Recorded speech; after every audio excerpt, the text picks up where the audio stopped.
All right, people.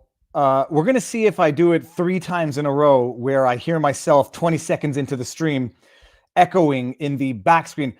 I have a very modest setup in the basement. I have 2 lights, 1 computer, and a mic, which I love this mic. How good is this mic, everyone? So, when I go live, I don't have 2 screens that I can control. I'm actually using my kid's computer now because I forgot the adapter cable for my computer. Long story.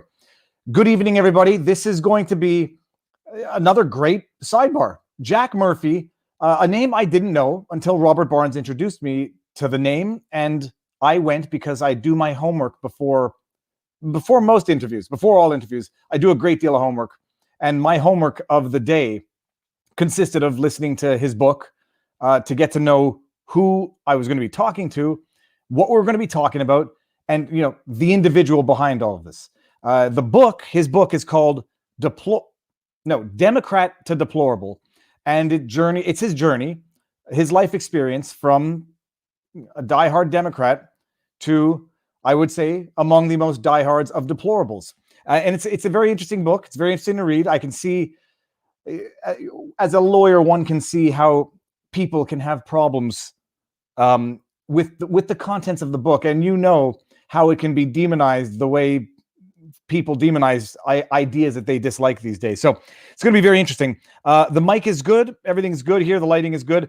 Standard super chat. Standard intro disclaimers. I didn't put slow mode on because I think I should be able to handle it.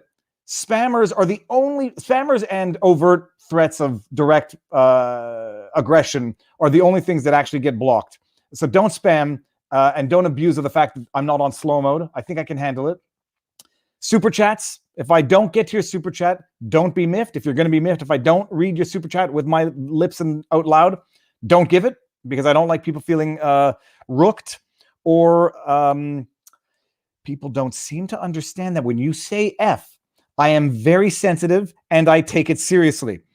Yeah, the picnic table shirt time. I may need to get a new shirt. And maybe one that's black so the mic is camouflaged better. So super chats. If I don't get to the super chats, don't be angry. I saw someone say support Rebel News, support Viva and Barnes. I would even say support Rebel News first, because they are, I know what I do and I know what they do, and they are on the front line of doing that which few people are doing. And they fight, when people say fight the tickets, everything, all this, they are supporting that in their endeavors. And they're covering stories that mainstream media is just not covering, like what's going on in Alberta today. Barricading a church. It's I put out a tweet. I said, barricading churches, forced invasive tests, stay-at-home orders, indefinite curfews, forced detention in government facilities with no due process. Pick your country and pick your era. Wrong answers only, because spoiler alert, it's Canada 2021. Did we just get 500 rubles, which officially makes me Russian agents? Jack Murphy, nice. Mayhaps we'll see James Lindsay, Michael Malice, or Jack Posobiec sometime later. They're all on the menu. They're all in the works, I think, based on what I recognize of those names. And for anyone, I noticed someone who said, it's turning into the nice echo chamber. First of all, that's selective viewing, because I have Nate on, I've had Leonard French on, I've had people who are definitely not of a certain political persuasion. But there's a difference between an echo chamber and people who don't have the courage to accept invitations to debate. I'm not thinking of any leftist journalists who challenged me to a debate, then refused when I accepted and set all the parameters. So it's nice when people refuse to have a discussion, and then the ideological adversaries get to say, look, you're only talking to a certain group of people, therefore it's an echo chamber, because nobody has the courage on certain positions to come and debate them in an open format or even discuss them. What I love is when I extend an invite, I know who says yes and I know who says no. And I know when they say yes, the no follow-up questions. When people don't ask, what are you going to ask me? I like that.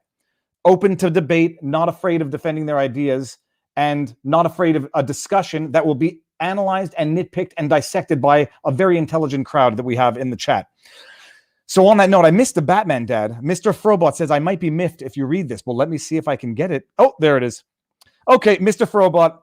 So that is it. This is the intro. I've given 5 minutes. YouTube is not all that good with notifications, but whatever. I've tweeted it, messaged it. Jack Murphy, the intro. I mean, I'm not even going to give the intro. We're going to let Jack give the intro. And look at that, just in time, Barnes is in the house. So we're going to go. Barnes, because it allows me to bring in Jack. It allows me to go this way. And now we have the Brady Bunch of open discourse. Jack, Robert, how you guys doing? Good. Doing great. Happy to be here. All right, Jack. So, I mean, I gave the brief intro. The first thing is, and I'm going to have to ask it because your beard was not quite as majestic in the picture that I pulled from the internet. How long does it take to grow a beard like that? And are the two colors natural or not natural? Definitely 100% natural. People ask me that all the time. Why would I dye it like this if I'm going to dye it at all? I'd go all the way, I think. Definitely 100% natural. And I used to keep it a little bit shorter, but then quarantine happened and I was growing a quarantine beard. And I was thinking, I'm not going to trim it until, we win the Stanley Cup or whatever. Well, that never happened. So, and then at the same time, all through 2020, my social media profile exploded and it's now part of the brand. So here we are and I'm happy about it. Well, it is beautiful. And I'm going to have to ask a scientist, what would account for the clear linear delimitation of the change of colors? It's fascinating, actually, just from an actual growth perspective. Okay, Jack, sorry about that. I had to get that out of the way. No sweat. Tell the crowd who may not know who you are before we get into the nitty gritty of the cross examinations. Sure. It's pretty wild because, you asked me a couple of years ago, I'd have a different story, right? Who am I today? Today, I'm a full-time media professional. I do interviews. I have a podcast. I produce content every single day. And I am the founder of the Liminal Order, which is an all men's organization based on shared and common values. And we have 500 guys all around the world, and we work together to promote our values of masculinity, brotherhood, and sovereignty, which we see as an antidote, part of the answer to all of the problems that we face today. Now, if you would have asked me this question 5 years ago, I could tell you that I was an executive director of charter schools, and I was a regulator of charter schools in Washington, D.C. You asked me that 10 years before that. I was a full-time real estate developer. Before that, I was a private equity and hedge fund guy. So I've had a lot of different careers and a lot of changes, but I'll tell you this one that I've got right now, 5 years in the making, social media, interviews, content creation, leading the Liminal Order. This is the career I was made for. And I have never been happier or more aligned in my life with my values, my action, my mission than ever today. And man, it just feels great. Okay, that's amazing. So let's actually, starting from the beginning, I'm going to get to some super chats afterwards, but starting from the beginning, you wrote a book, From Democrat to Deplorable, or Democrat to Deplorable, documenting your journey. Mm-hmm. The journey started from, I guess it started earlier, but with your childhood upbringing, coming from a mixed religious, sort of mixed culture, family and marriage.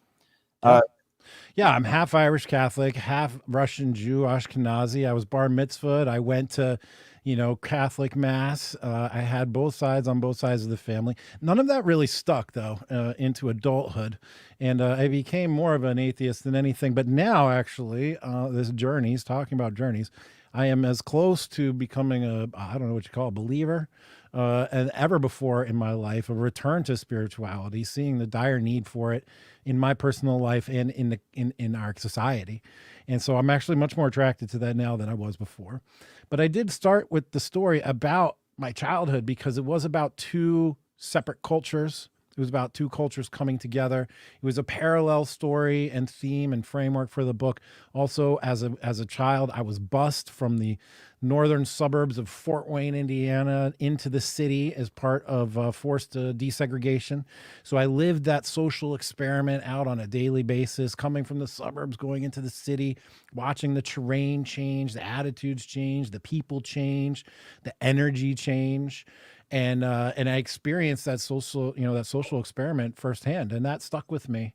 And I was always really aware of bridging two cultures and bridging two places and sort of being a go-between between two worlds. And so this transformation personally, I don't think I transformed very much at all. The country rocketed to my left. And so where I was, basically like a small L libertarian liberal, don't mess with me, I won't mess with you, basics. that just sort of standing still, the country just shot to the left, and all of a sudden I'm far right now. And I never even changed one belief. And ironically, of all, the libertarian in me is dying every day. And my appreciation my aversion to government influence in matters is declining.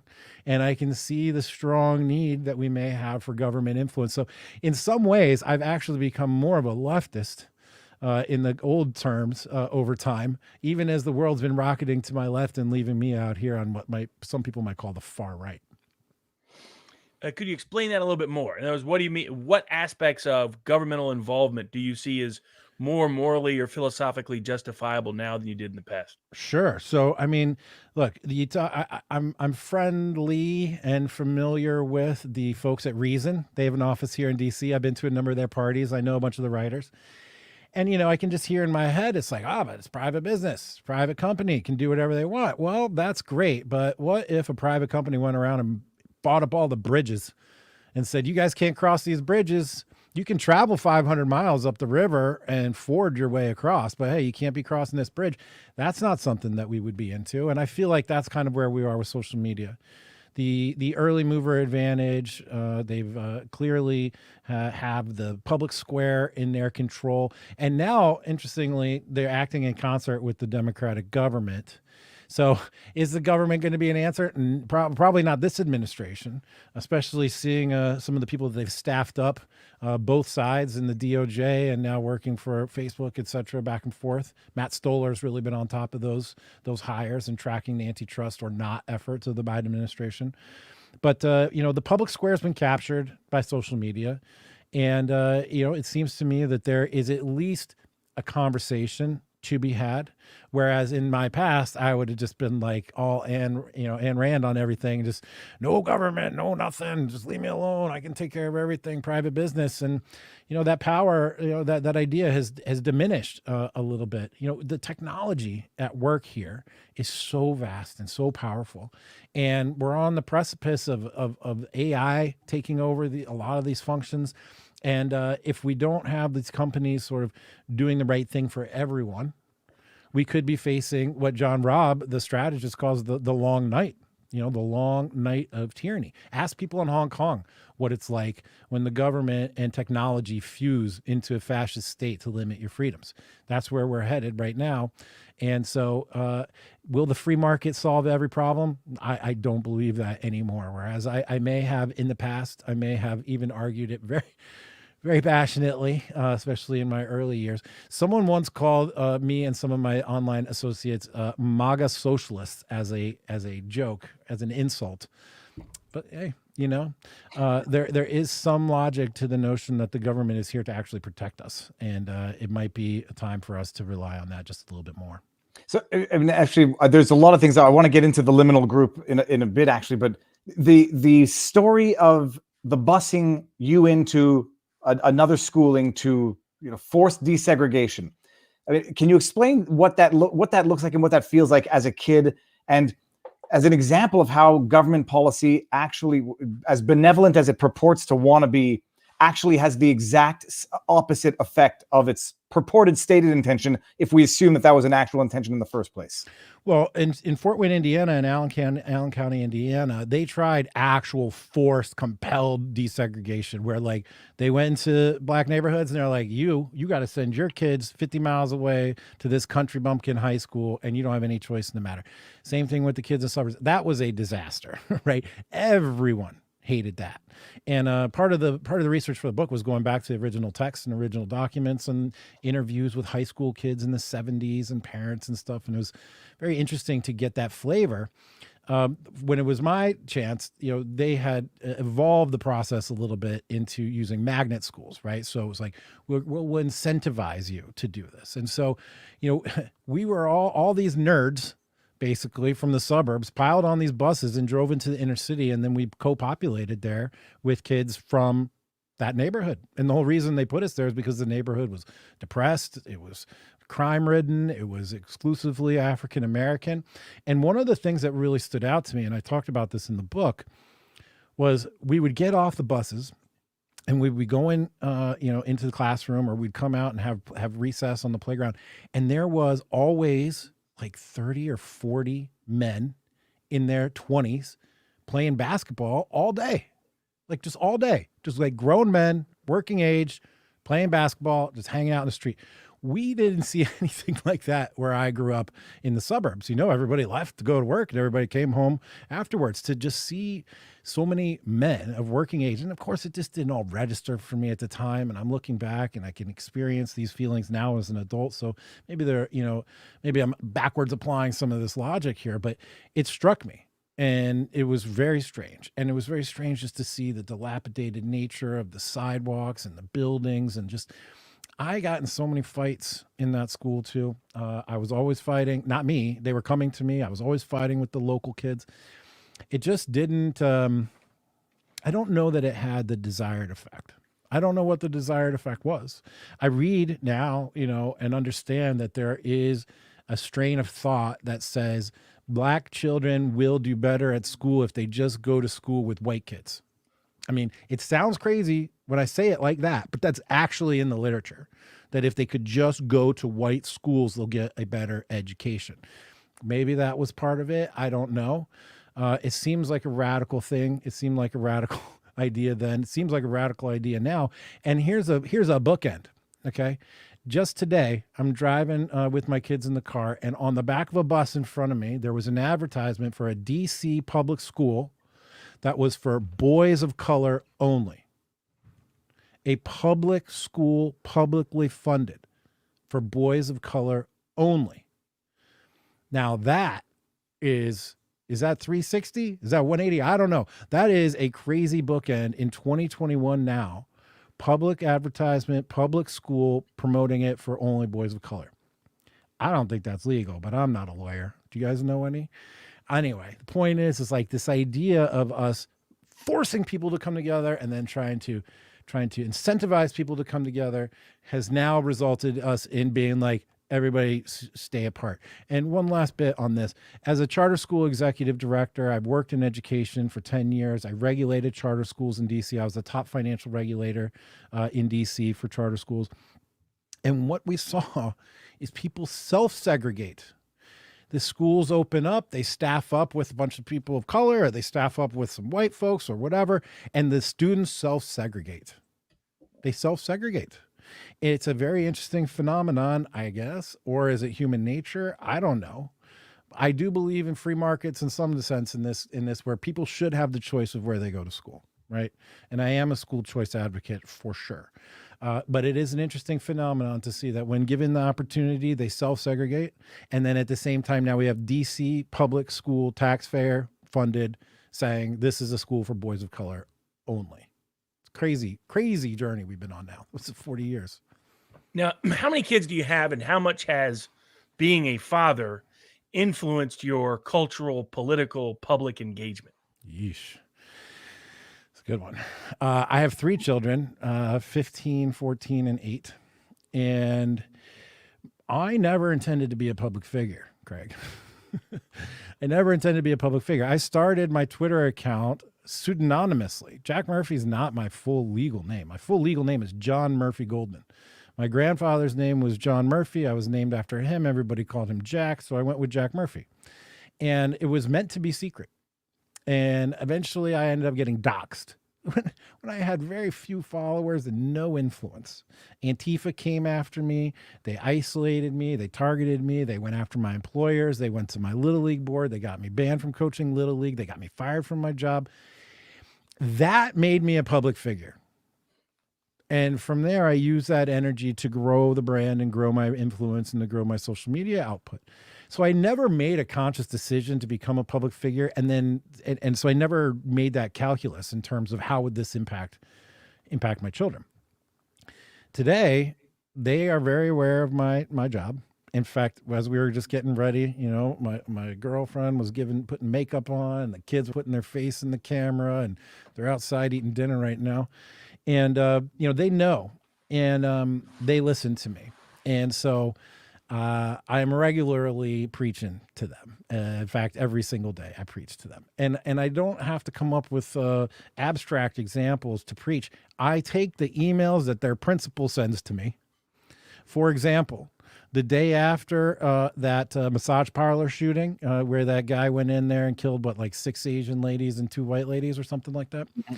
Before the blood was cleaned up off the floor of that massage parlor, the principal had sent out an email and said, Asian hate crime, white supremacy, we're going to have counselors available if you want to come talk about it, Asian hate crimes, white supremacy, yada, yada, yada.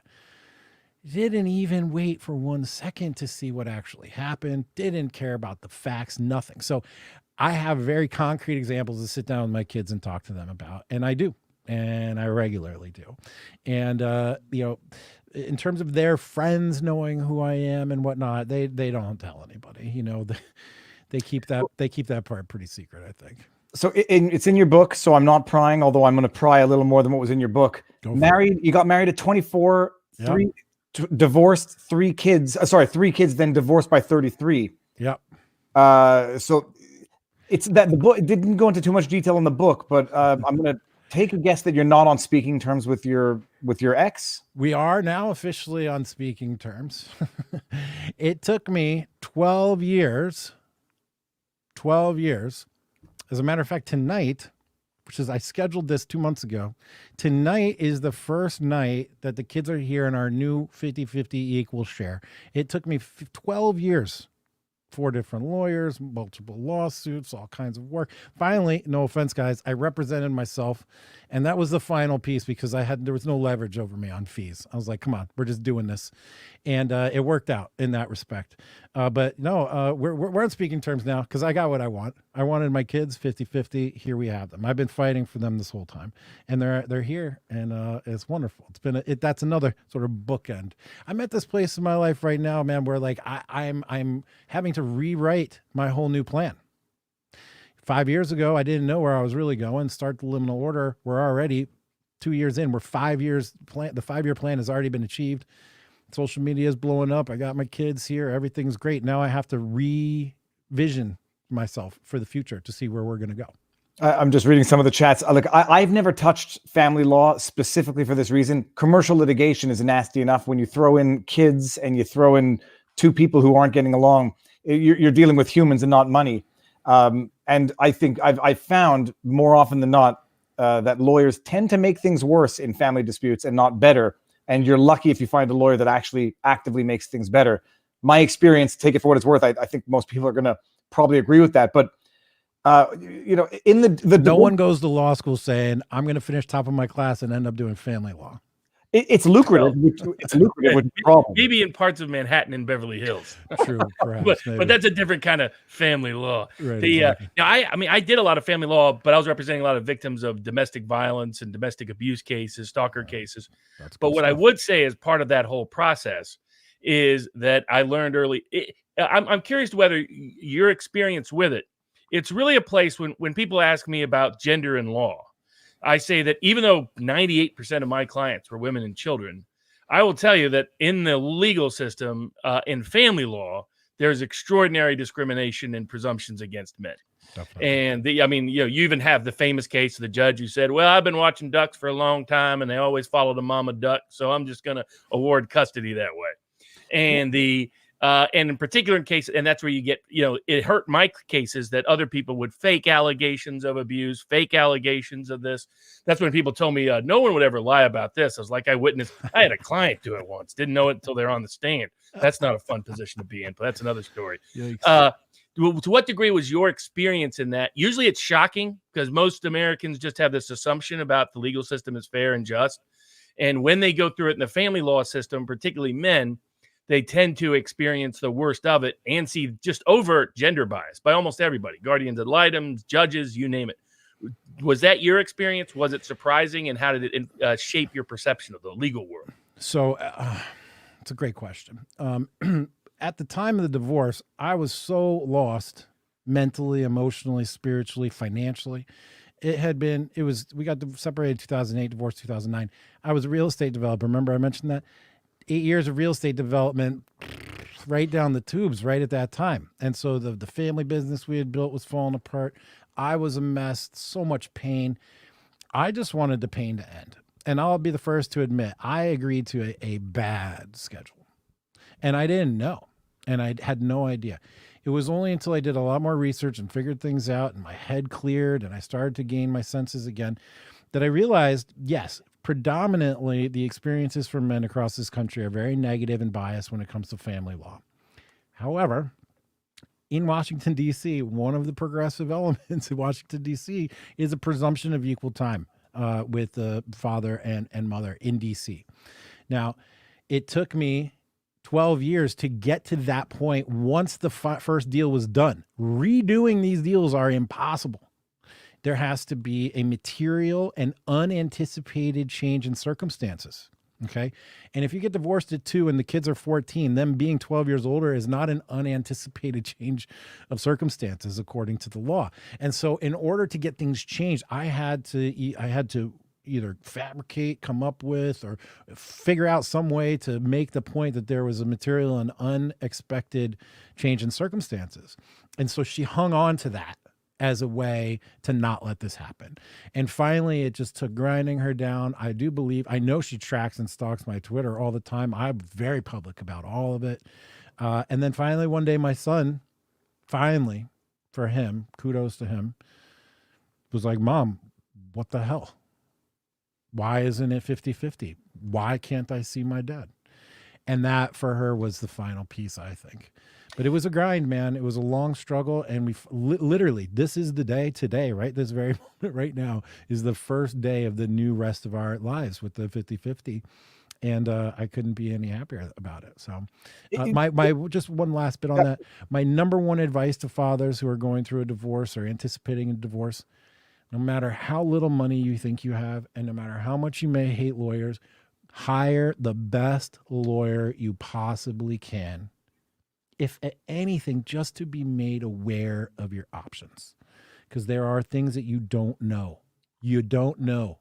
And in that condition and in that state of mind, either you're disappointed that she's leaving you or you're excited to be getting the hell out of there. But either way, your mind is not right. Hire somebody to help you. It's the old expression, not to say that someone who represents themselves has the fool for client, but it is doctors cannot perform surgery on themselves unless they're in the Antarctica and have to remove their appendix. You're in pain, you don't assess things properly, and you need the objective counsel of an external, unbiased source or bias in your favor, but someone who's going to look out for you. But so you're getting divorced now, 8 years in, you have 3 kids, 8, 7, and 4 at the time. It's a little more complicated than that, but we can go with that. Okay, no. So say, okay, without getting into it too much, but you get. There's another mother. There's another mother, just to clear that up. Okay. After the divorce. Well, that complicates matters now. So let's not get into that, but this is the beginning of the journey this is the beginning in your mind of the journey where you go from Democrat to deplorable. Why does it signify the beginning? And why does it signify the beginning? How was this the catalyst that pushed you into the new trajectory? Sure, the divorce. So in 2009, I'm single. I'm 33. I'm 34 years old. And I'm like, all right, let's see what's going on out there. And boy, the whole world had changed. I had not been single for 10 years. Imagine how different the dating world was from 99 to 2009. There wasn't any cell phones, much less Tinder. When I was dating in the 90s, people went to bars, they smoked cigarettes, drank beer, and met somebody at the bar. That's how you did it. And it was a whole new world. So I had to figure it out. And that is how I began what I would call the red pill process. When you start to figure out the truth behind everything, the truth behind male-female dynamics, the truth behind the government, the truth behind the media, behind the law, behind the wars that we have fought, behind the narratives flying around everywhere. And you just, me sitting in this chair right here, right now, talking to you guys, is me pulling on the very same thread now for 10 years. What is going on with dating and mating? And then just pulling that thread. Oh, what's feminism? What's radical feminism? Oh, crap. Then I started learning about that. I started learning evolutionary psychology. I started learning about narratives and why people would tell you things that weren't true and why men would be manipulated and what cunning and guile is and how women use men as proxies for their own force. I didn't understand any of that stuff prior. No need. You know, I was what do you call it? I was like an unaware Chad, I guess. I'm 6'4". Smart. I've never not had a girlfriend. I would turn around, there'd be one standing there, you know, as soon as I was ready for the next. But I had to figure it out at 33. It was different. And once I started figuring it out, once I started understanding feminism and gender dynamics, and then seeing how feminist ideology was actually bigger than that, and then how it got wrapped up in with the race stuff and with critical theory, and then seeing how it was in the universities, one of the main red pilling moments for me along this way was the Rolling Stone rape hoax at UVA. Mm-hmm. And it was that like 2013, 2014? You know, it was right after the Duke one as well. And that was such a great example of how the world just wants to be like, man, men are the worst. They're raping girls. They're just insane. And it didn't matter. Truth didn't matter. These people's lives didn't matter. It was all about narrative. And that was when I was like, man, okay. Then the Title IX stuff, you know, where due process has been limited for men on campus who are, or anyone really, who's accused of sexual harassment. And then I just started digging, man. I'm curious. I'm an autodidact. I just kept pulling and pulling and pulling. And once you get into that world and you start to really understand it, then the big pictures open up.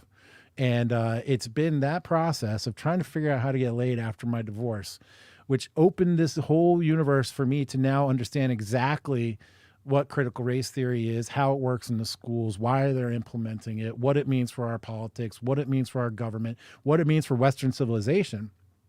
And it is no joke to say that, like, I went from figuring out how to work Tinder all the way through to, boy, like, Western civilization is in a crisis. And if we don't do something about it, it's actually going to die. And so, like I said, same thread. And I think there's a lot of guys like me. The divorce process is a red pilling process for men. It opens them up to realities. It forces them to re-examine their assumptions about the world, reassess their mental models for fitness. Like, is this really working for me? And then, you know, once you sort of move down that path, a lot of other truths become evident. Yeah, I want to get into but before I get into the sort of your democratization of cultural philosophy as it relates to the, in general, against the sort of media monopoly on the means of production and those aspects. But before I get into that, there was one aspect you mentioned that this all happens initially, at least in part, because of a public trauma that really awakened a wide range of people, which was the 2008 financial crash. Yes. That had a specific individual influence on you, but it politically awakens everybody from Steve Bannon to Salty Cracker. And there's a wide range of people in that context. That 2008 created a shift, a mindset shift that sent people on a wide range of inquiries into disbelieving the institutional narrative and seeking their own solutions. To what degree, if 2008 financial crisis never happens, your real estate business is still booming, do you take the same trajectory, or how influential was it on the trajectory it took? I'm getting like goosebumps right now thinking about the power of the financial crash in my life. So let me give you some context. I worked in fixed income hedge fund, right? So I was an expert bond trader. Well, I wasn't the expert bond trader. There's a portfolio manager. I worked for him. I understand fixed income, how it works. I understand mortgage-backed securities, commercial mortgage-backed securities. And I knew as early as 2005, 2006, that the housing market was nuts and the financing market was nuts. And I knew that from a fixed income, high level financial perspective. Then, as I'm also now a real estate developer, I am building and selling condominiums to people who are showing up at closing with no income, no asset mortgages, with a first, second, and third trust and a grant to buy a condo for $200,000 that I know they can't afford. Okay. So I lived the real estate bubble and the financial, mayhem leading up to the crisis on every level. And I was involved in a very popular blog back then called Calculated Risk that really broke the housing bubble news way early, like 2006, we were on top of it. So I lived every moment of it from every perspective. And when the whole thing went to crap and the whole thing died and my business died and I went up in smoke, up in drink actually, at that time. When the bailouts didn't happen for the homeowners, when the foreclosure bailouts didn't happen, when the banks, when AIG and Goldman got bailed out and no one else did really, with Hank Paulson and all those guys, man, that red pilled a lot of people who were maybe, some people a little bit older than me at that time. And that was huge, man. Civilizational change level for us, because it really pulled the curtain back. Bush and Obama working together with the TARP stuff. There was seamless transition from Bush to Obama on the TARP projects. I don't know if people really realize that it was Bush who started it, and then it was Obama that doubled down and made it even worse and totally screwed all of the working class homeowners that got hoodwinked, and especially the minority mortgage holders who probably shouldn't have gotten the mortgages in the first place. And I don't mean minorities. I just mean anybody with with poor income and assets and bad credit.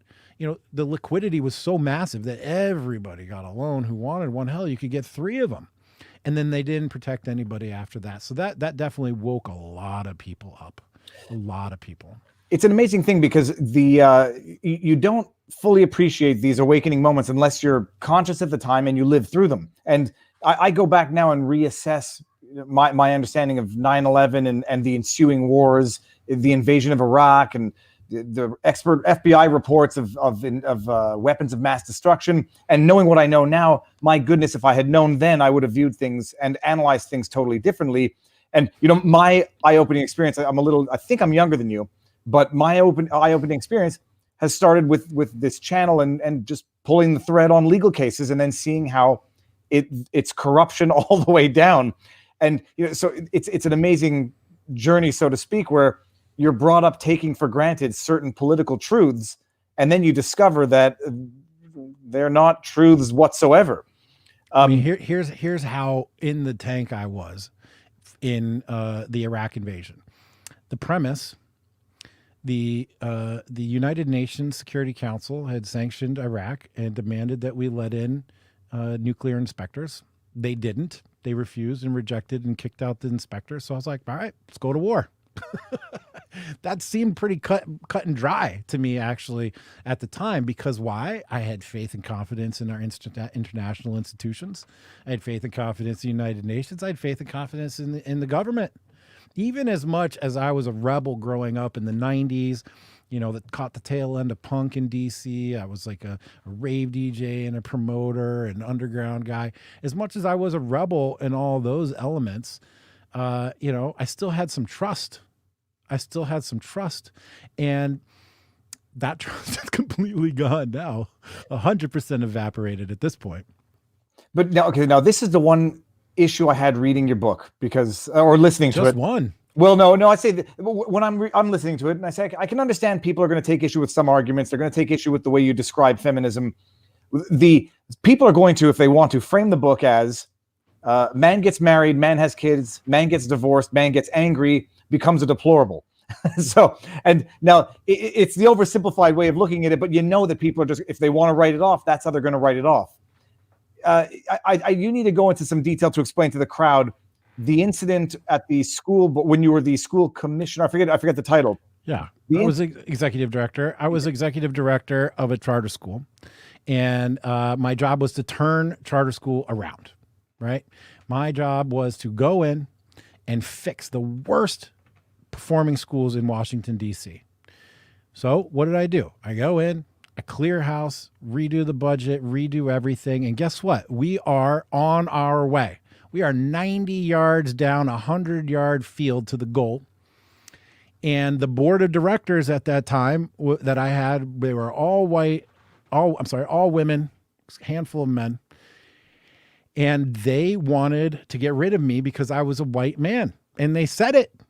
And they were obvious and open about it.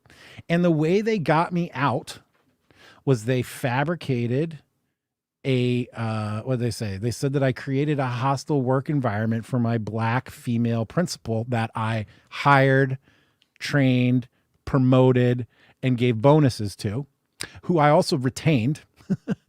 And our, retention rate for the teachers was like exceeded the threshold put in my performance metrics.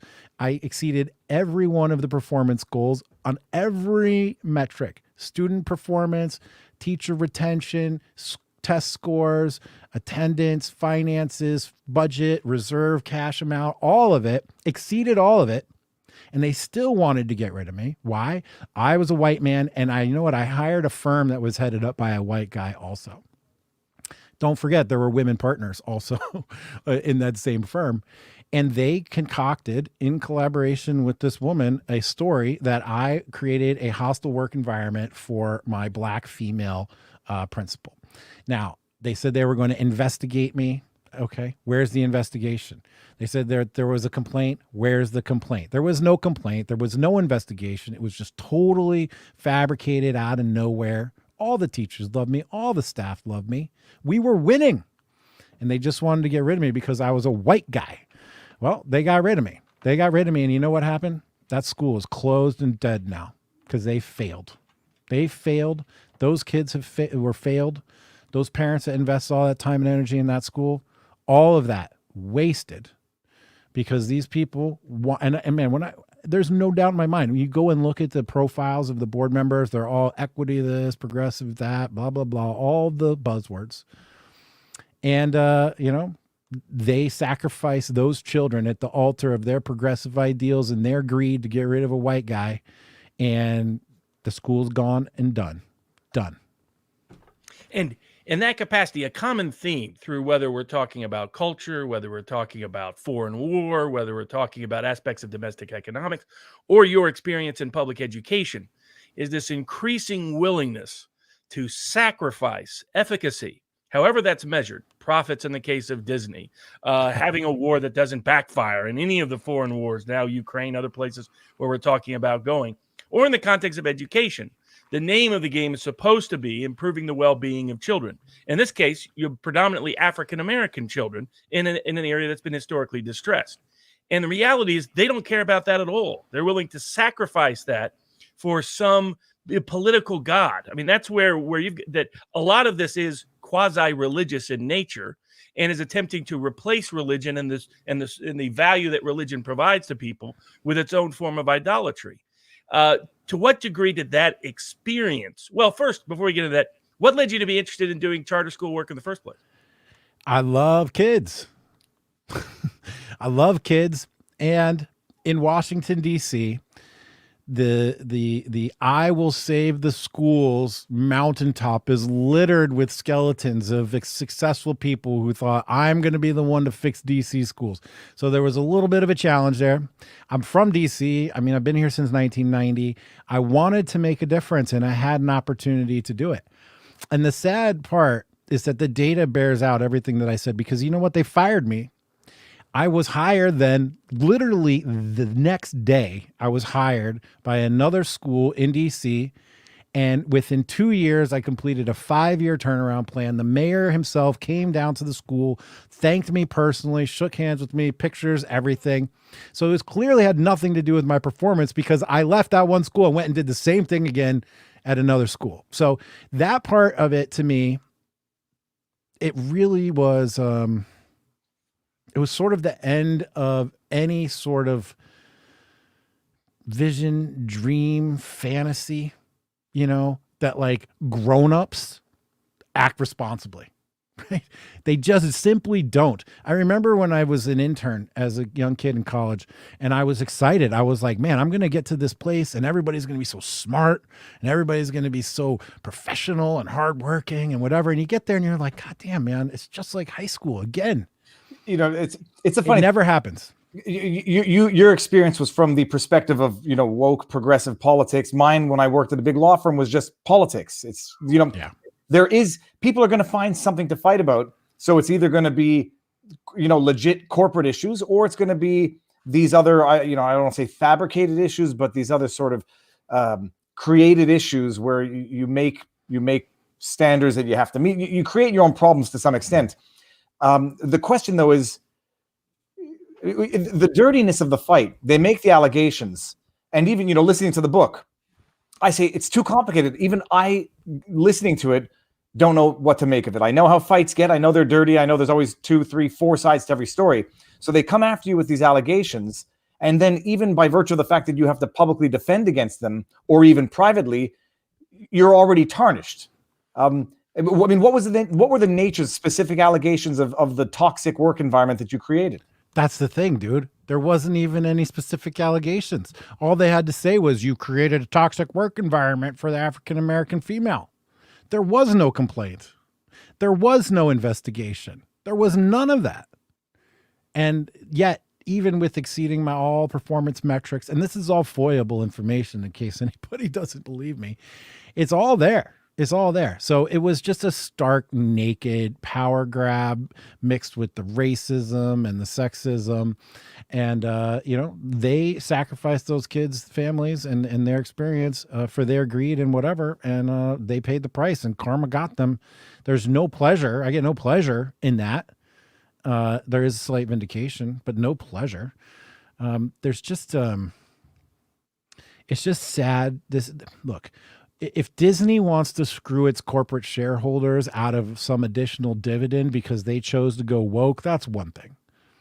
If a small nonprofit board ruins the lives of 1,000 families because they went woke, now that's totally different scale. And that is way more meaningful and powerful and detrimental in my mind. And you have to remember that these circumstances are recreated thousands of times across the country. Independent charter schools like this have their own boards. There's not that many competent people in America to staff that many school boards, right? In DC alone, there's like 60 of them. That's 12 times 60. You think that there's really that many capable, competent people willing to spend their time that are actually going to do something good? Or are these people motivated by something else? Power, greed, ego. And then the kids are the ones that get caught up in the crossfire. Very, very disheartening. And, sometimes I think I'm an optimist. Sometimes I think I'm a cynic. I don't even know anymore. I still get burned. So I guess I'm an optimist. Yeah, I think Michael Malice describes it as, in the end, sort of a white pill world, even if there's some black pills along the way. Yeah. I think one thing you mentioned is the power, going back to Jacques, the power of the accusation.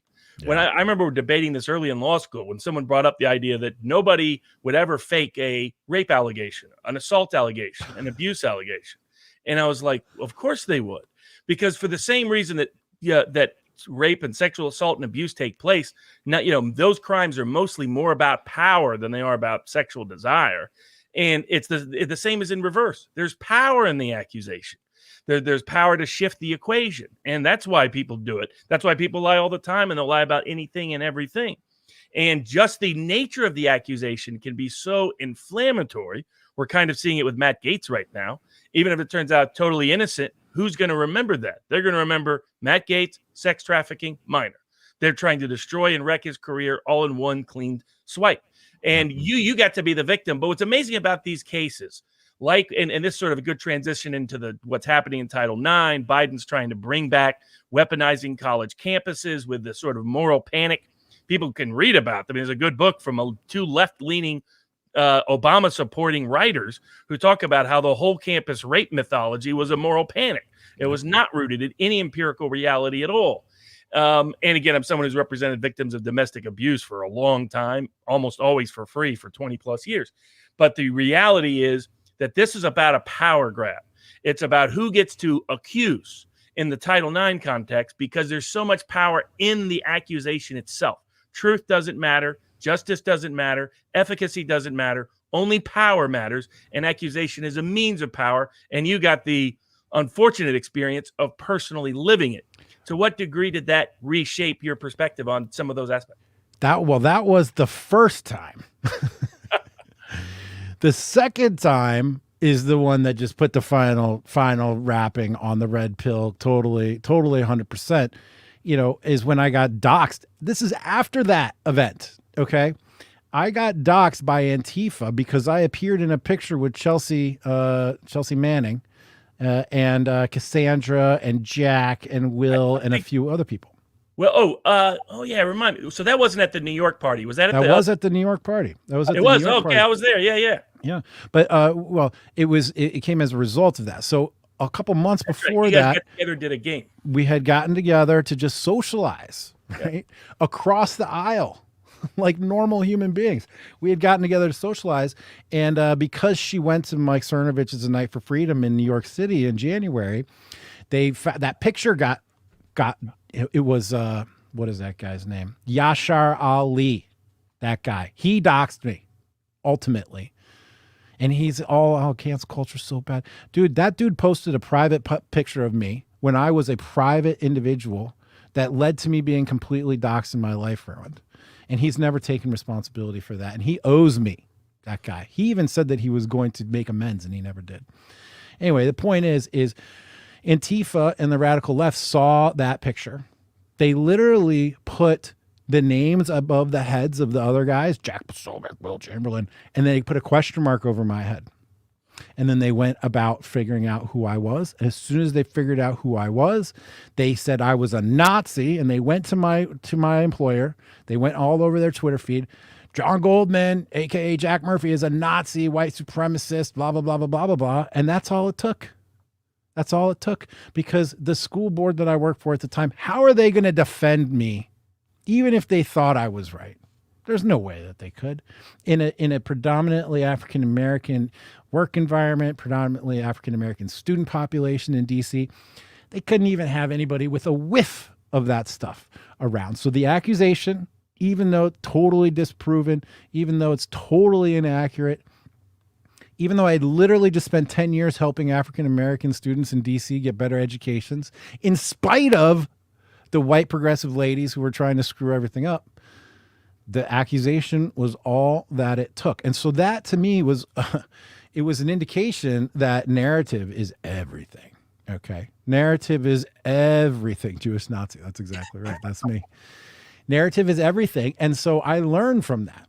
And one of my most popular Twitter threads, 3 million views and counting, is the story, my whole story. And I constantly tell my story over and over and over and over and over again. Why? Because the power of narrative is so important. I will be the one to tell the world who I am. I will not allow anyone else to define who I am. I will not allow other people's accusations to define who I am. I have taken control of my narrative. And one way you have to do that is by telling it over and over and over and over and over and over again, probably for the rest of my life. And that learning that lesson is at once depressing and also empowering, because now I've learned how to channel the energy, right? You can use narrative, and if you're an honest broker like I am, you're putting together facts and using it to create a narrative that's real. But it's the narrative that you want, whereas our opponents out there will selectively use facts to create the narrative that they want. It's really all about who says it first, who says it loudest, and who says it longest. And that has basically been my social media philosophy, and it has worked out pretty well to this point. Well, and I think that's where, in terms of narrative, it's what unites good cognitive therapy for victims of abuse, particularly rape and assault as an example. Nelson Mandela, his ability to be a successful revolutionary while still inside of prison. And what you're talking about is the ability that we are the captain of our own ship. We are the master of our own fate. And we do so by, we control our self-narration. What story we tell ourselves about ourselves is incredible. It's like the U2 song, Silver and Gold. Outside I'm a prisoner, inside I'm free, because I choose to write my own story. I choose to tell my own story. No one else can take that from me. It's the one thing they cannot imprison the mind, at least not yet. Wait until AI and some other things, maybe, Elon Musk is going to stick some stuff in our head. But until that day occurs, that is one of the most critical, essential capabilities. And then to tell that story well. Now, you've gone into this space, been very successful in this space, sort of, I call it democratizing cultural philosophy. And like all of our guests have that in common. They're people who are democratizing access to law, democratizing access to journalism, democratizing access, if you're Eric Hunley, Unstructured Podcast, you're democratizing access to things like various forms of behavior, language, body language, understanding mental forensics, etc. And what you're doing is democratizing cultural philosophy to a wide spectrum. Oh, great guests throughout your show and your series that people can find on YouTube. What one led you to go into that space? Two, you're a very good narrator. Like we had Count Dankula on yesterday, and he tells, and the key to a great joke, like Scott Adams does as well, is being able to tell a story. Yeah. And he tells stories so funny that I still remember them, and I'm going to be retelling the jokes exactly as he told them because he framed it so perfectly. Yeah. What led to your capacity to be a good narrator, and what led to your interest in this into democratizing cultural philosophy for the masses, for removing the monopolistic means of production in the media space that the institutionalists have had for too long? Okay. First of all, so much there. First of all, I want to address the comment that you posted up there. Jack is not a victim. He's successful. You know what, lady or whomever? Just because I was able to recover from having my life destroyed by malicious actors and I didn't end up eating a shotgun, which I thought about. Imagine 40 years of your life evaporated in an instant. Your college degree, your graduate degree, your entire resume, your status and reputation, your ability to earn money, your ability to provide for your children, to feed your kids, to house your kids, to clothe your children, gone by lies. How is that not being a victim? Now, I don't have a victim mindset. I didn't let it get me down. I mean, man, it was dark. 18 months, I'd say. Dark. You know what, actually, and Jack, I just want to add something to that also, because this was Justine Sacco. I always go back to this book, but the people who survive the public shamings, and they get a job 2 years later, and then people say, oh, well, look at that. Justine Sacco's got a job at the same PR firm that fired her 2 years earlier. They never suffer. People don't understand the type of suffering that can be imposed in the digital world because they think it's all just, ones and zeros in a matrix and it doesn't affect a real person. And so nobody really fully understands what it does, even if you are able to survive from it. And that is if you don't go off the deep end like a number of people have done because of the public shamings, because of the destruction, we don't even hear about those guys. There was a story about a guy who did something stupid. Someone posted it to YouTube. His name is it's the first thing on his name. He couldn't get a job and they found him dead in his car. He killed himself. The kids hadn't seen him for weeks. They don't talk about those stories. So I got a little hot just from that. That was the second thing is how, I'm saying this without judgment because it's the natural tendency is people are going to say you're angry and you come off as angry. And, listening to the book, I can see the elements of anger in this is that you're angry from the experience and they can write you off because of it. They say, he's an angry white man who got divorced. Welcome to the club. And then write you off because of your anger, without fully appreciating that might be, at the very least, everyone else's reaction having gone through the similar thing. I mean, how do you respond to being written off as just an angry man? Get over it. Well, first of all, you should have finished the book, bro, because there's only one chapter about the divorce. There's a whole rest of the book where I give the structural and philosophical analysis of why all these things happen. I wanted to set that up for those who know part of the story. I listened to like 2.5 weeks, but yeah. Okay. Second of all, damn right I'm angry. You know why? Because this is bull.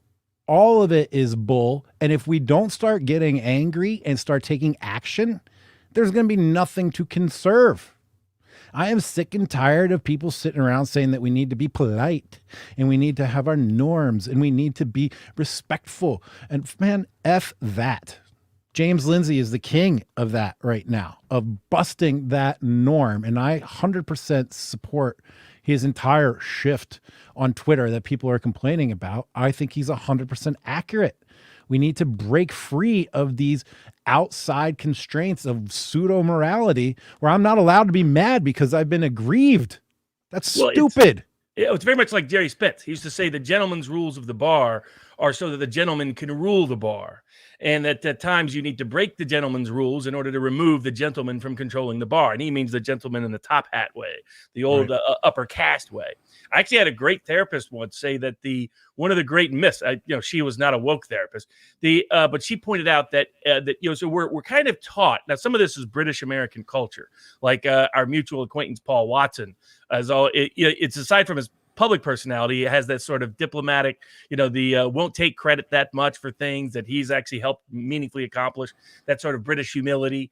And almost in the American, particularly for young boys and men, we're taught not to be angry, that anger is bad, that anger is something wrong. It was actually this woman counselor who said anger is one of the most important emotions you need to experience and listen to, because they're often your instinct screaming to you that something is wrong. Yes. And she had pointed out in this particular relationship I'd been in, she said, what would have happened if you would have listened to that anger? And I'm like, I would have been out of there a lot sooner and saved myself a lot of problems. But anger is not such a bad thing, I think. But there's something in the Western, and this is a good bridge to the broader conversation, that you're one of the leaders as part of the reason for the liminal order, part of the reason for a large part of your conversations, the 21 conference speeches that you've given, is there really is, and I think if you have a son, it's going to be accentuated extraordinarily so, the assault on men. Yes. I mean, now we have an additional attack on biological gender. But before we get to that, can you talk about, there is just a cultural, political, social onslaught against men. And one of it is,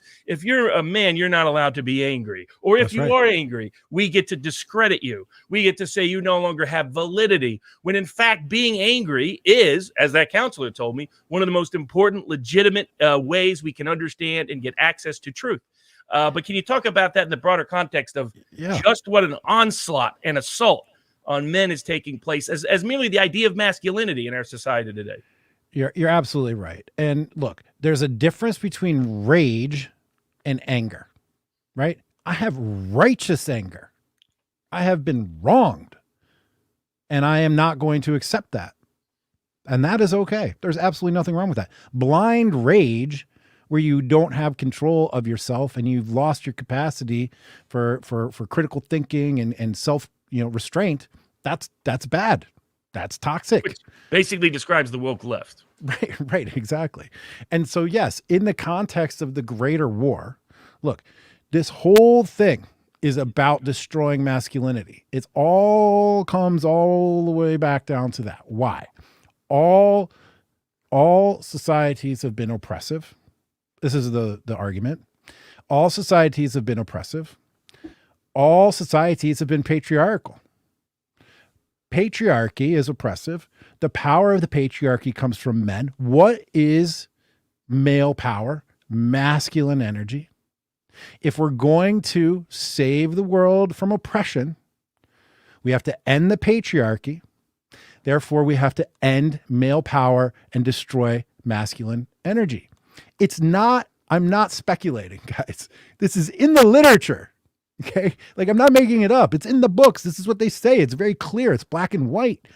It is why queering is a thing. Queering is a verb. Queering means to destroy boundaries so that we don't have distinctions between us, between other groups, between individuals, so that we all become the same thing, which means we all become nothing, right? Queering is to destroy masculinity. It's even to destroy femininity. It's to destroy the family. It's to destroy countries. It's to destroy nations. Queering is all part of this attack on masculinity. And everything that the progressives do, the Black Lives Matter, the CRT folks, the rad femmes, all of it comes all the way back down, all the way down the drain, all the way back to this war on men. And the war on men is real, and it's been ongoing. And not only is there a war on men, but there is the continued advancement of female interests. But let me tell you some stats. Girls do better in elementary school than boys. Girls do better in middle school than boys. Girls do better in high school than boys. They graduate high school at a higher rate. They apply to college at a higher rate. They're accepted to college at a higher rate. They graduate college at a higher rate. In 148 out of 150 metropolitan cities in America, they earn more than their male counterparts at entry-level jobs. Over their careers, they have more managerial and professional positions than men. Over their life, they are less likely to succumb to alcoholism, drug addiction, suicide. And at the end of the day, they live longer, and when they die, they control more wealth than men. Where in that is there any sign of female oppression? But yet, today, everything is about, we're going to have to hire 15% of our pilots have to be women now. Why? What if women don't want to be pilots? Goodness. All of this is a battle to destroy masculine energy, which is why the manosphere got attacked. What is wrong with guys getting together to share their experiences and to gather strength from their friendships? Why? What's wrong with that? There's nothing wrong with that, except that it allows men to see underneath or behind the cloak, right? Behind the curtain a little bit. But everything or anything, Boy Scouts, another great example, anything that is about men coming together to make themselves better men, to increase their masculine energy, to increase their brotherhood, is a threat.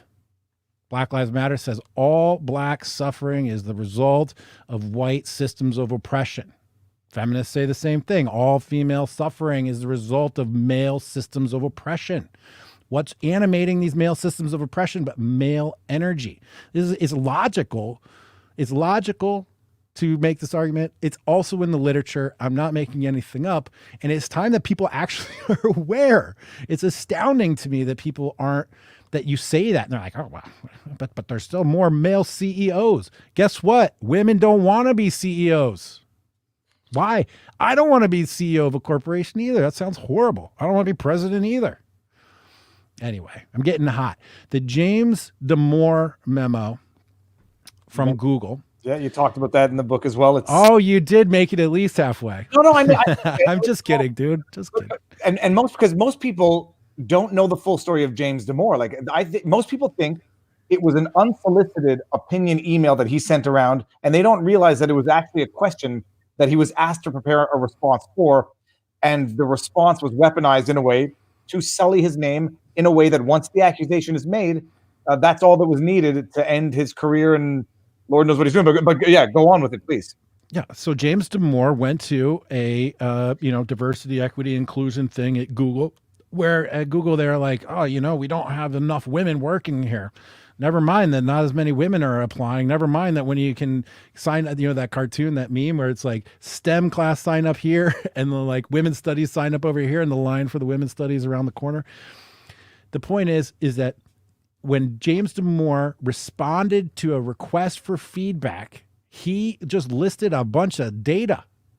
Women have different personalities. Women are inclined to do different things. Men are inclined to do different things. Hey, in the Scandinavian countries where they're the most egalitarian in the world, the difference, the polarization in professional choice is even more pronounced than it is here in the United States because they have the choice, right? Men like to build, create, provide, protect. Women like to nurture and to care and to love and to tend. It's built into us. The James Damore memo, he brought that stuff to light. Then he got fired for it. And then the follow-up stuff, the investigative journalism and the lawsuits that came out of that revealed so much about the inner workings of Google, their philosophies, the way that they have adopted all of these things that we're talking about, the negative elements. And then not only that, but they have now baked it into the technology. It's baked into the algorithms. It's baked into your search results. So these philosophies that all men need to go away, otherwise we're going to have oppressive patriarchies forever, is built into the technology that controls access basically to all of the world's information. Now, if that's not a red pilling moment that makes you be like, oh, damn, it makes you wonder, maybe should the government get involved a little bit? I don't know what else is gonna. And so you can see now how, like, me getting divorced, wanting to date, start pulling on this thread. It's the same thread. It's the same thread. It just led all the way to the Google search results and the monopolization of data and information. And it's an interesting thing because, I mean, I've noticed it as well, whether or not it's an attack on masculinity or just on traditional values in quotes. So we might actually be saying the same thing, but just using different words.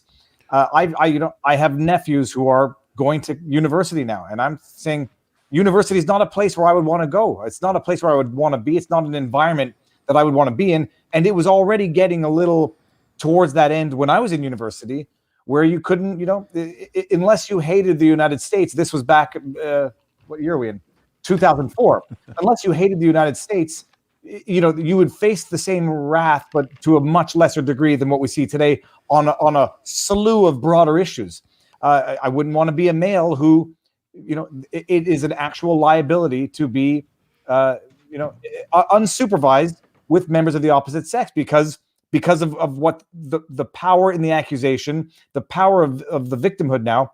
So I'm seeing it as well as, maybe to a lesser degree because I haven't lived it. But I guess now, so keep listening, bro. Now the question is, I know what you're doing to counter it. So does this work its way into the essence of what the liminal group is? First of all, what does the word liminal mean? I didn't get to look that up. So liminal order is the name of our organization. And liminality is the state of being between two fixed points. It is a transition period. Oftentimes, it's used to describe like the transition from boyhood into manhood. Or Indians and Native Americans would do vision quests where they would go out and break down their reality and then reconsolidate it into a new one. Liminality is just a state of being in which that there is an additional element of chaos and there's additional elements of uncertainty. And it is where we are right now. Right, we're in a position of change, of dramatic change, and we're sort of adrift because these traditional values, to use Nassim Taleb's word, the Lindy values of masculinity and femininity. What could be more Lindy than masculinity and femininity? By the way, the values and our whole culture is in a moment of transition and change, and order is what you want to do when you've got chaos. You want to bring order to chaos, and then it's a little bit of a pun. It's an order of men. So the liminal order. It is for our men.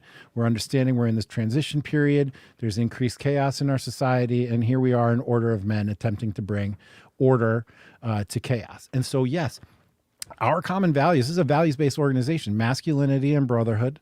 You combine those two and you get sovereignty. Okay? That's what we're all about. We're all about enhancing and strengthening our sense of masculine energy within ourselves and our membership.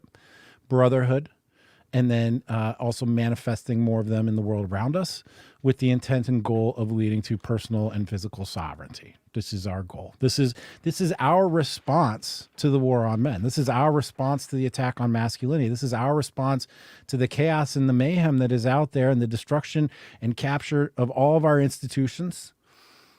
And this is our response. It's one piece. There has to be a million things to happen. What does personal and physical sovereignty mean concretely? Concretely, well, each of the values have sub-values: masculinity, mastery, honor, courage, loyalty. We are builders, protectors, providers, instructors, right? Brotherhood, service to each other, service to the community, loyalty to each other, community, right? Then sovereignty. So personal sovereignty. This is a notion that I got from Jordan Greenhall, AKA. And in personal sovereignty is about maintaining your narrative space, maintaining your personal narrative, not becoming a victim of ideologies inserted into your brain. Jordan Peterson says frequently, or did previously, that people don't have ideas. Ideas have people. Okay. We are not going to be that guy. We are not going to be the guy who an idea captured. Okay. And if you just listen to conventional wisdom today, here's what happens. You go to college, you take on a bunch of debt, you get chained to a corporate desk, you become fat if you listen to the government and the food pyramid. And then right now you're in your basement wearing 2 masks with your kid quarantined in the room next to you because somebody at the school got corona a month ago, especially if you're in Canada, right? Okay. So that's what happens when you just accept the narratives, the conventional wisdom you put in your brain. It kills you. Okay. It makes you sick and fat and chains you to your desk, and it's slavery.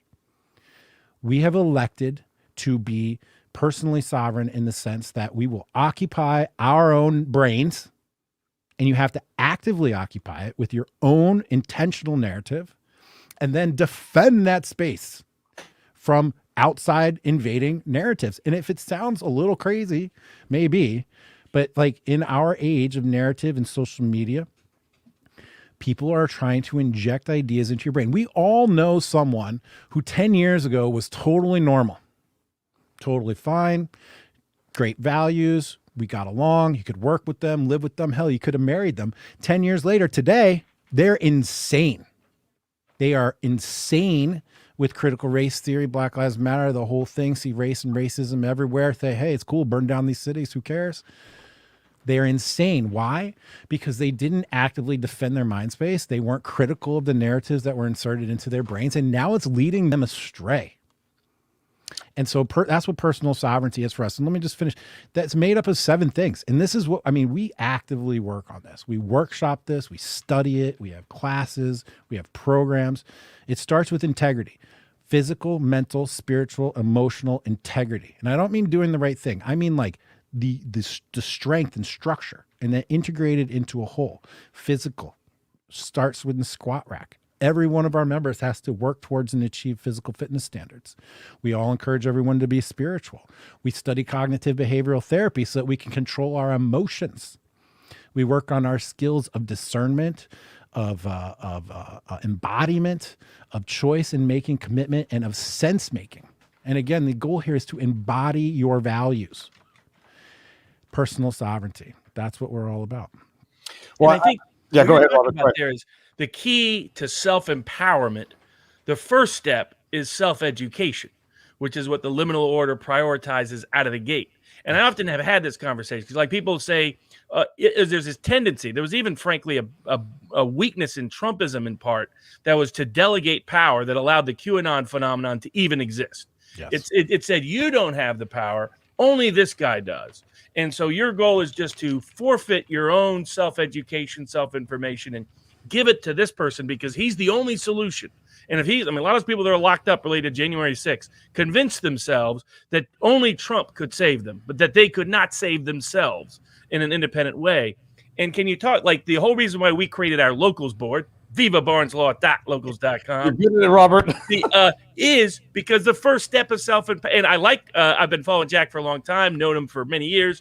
Great guy. I loved what you were doing in the liminal order, because what I've tried to tell people who are saying, well, sometimes they want Viva to sue. They want me to bring like every lawsuit. I bring as many as I can, one guy. But I keep telling them the first big step is you. Self-empowerment. It starts with self-education. And you change the world individually, and you don't understand how significant and consequential that is. The system understands that. The wokesters understand that. Gramsci understood that when he talked about the slow march through institutions, and we're seeing the outcome of it today because some 1970s community college professor understood it when he started preaching it, started teaching it, to where now it's in your local public school in a small town in Tennessee. Could you tell me what led you to understand how important? I mean, you followed up with concrete action, creating the liminal order, but Can you explain why self-education is such a critical step to meaningful self-empowerment? Yeah. It's interesting. Our mutual friend, Mike Cernovich, he became very popular because he started writing about mindset, right? What's mindset? Mindset is the ability to use self-talk to control your frame, to control your own narrative. And so Mike was actually one of the first people to turn me on to this idea of really active. And you mentioned one of his big influences too earlier. Do you know who I'm gonna say? Jerry Spence, right? Narrative, man. It's all about the story. You got to tell the story. It's always about the story, and the right kind of storytelling, right? But Mike turned me on to mindset. Mike turned me on to the idea of being able to control your thoughts, control your emotions, not to not have emotions, not to disregard your emotions. No. If you are an in tune person, you should really listen to your emotions. That's your pre-language body telling you something. And by the way, everybody, our pre-language body is way older than our language body, right? It got us here. These instincts, the senses that we have. Pay attention to your emotions after you've confirmed that they're not telling you a lie, right? So anyway, I'm going to go back now to the question that you asked me like 5 questions ago that we never got to, because it's closing the loop here. I am a naturally curious person, and that is exactly how I got to this point. I want to know why. I want to know why, and I want to know now. And I'm willing to put in the time and the effort and energy to figure it out. That's why I started my podcast. My podcast is entirely this idea that I read this great book. Man, wouldn't it be great to talk to the author for 2 or 3 hours about it? And that's just been the animating force all the way through. And so in this environment today where our institutions are corrupted, every institution that used to help us, save you, teach you, help give you meaning, All of them are corrupted and captured. Period. Gone. You must take on the responsibility of becoming an autodidact. My son is 14. And the other day he told me, I did not know this. He told me that he wrote an essay in class saying that going to college was stupid. And I was like, oh gosh. I mean, I know I've been telling you that. I know we've been talking about it, but you wrote a paper in class and you presented it. And he's like, yeah, man. And I didn't feel anything weird about it. Everyone in the class was like, how could you say that? Because of course they're all beaten over the head every single day. This is Bethesda, Maryland, right? It's all of them sons and daughters of lawyers and diplomats, right? They all think that the only choice in the whole universe is to go to college. But what I told my son just the other night was like, look, you may not have to go to college today, but that doesn't mean you don't have to learn. You must learn. You must teach yourself. You must find mentors. You must find other teachers. And the way that this world is evolving, for example, is the best college professors are doing bespoke, customized, individualized coursework now. I took a course this spring called Applied Complexity with Joe Norman. Joe Norman is a applied complexity scientist. He wrote a paper with Nassim Taleb in January of 2020 that led to the shutdown of international flights that probably saved a lot of lives when it came to Corona. He's not teaching in university. He's teaching private classes. I took a philosophy class with Michael Millerman, world-leading philosopher. May not have a contemporary equal in some subject areas. And he offers private education. You can get combination of free courses out there and private, bespoke, custom assembled for yourself education. And you must continuously educate yourself. There is no way that you can sit back and just absorb and think that you're going to come out ahead.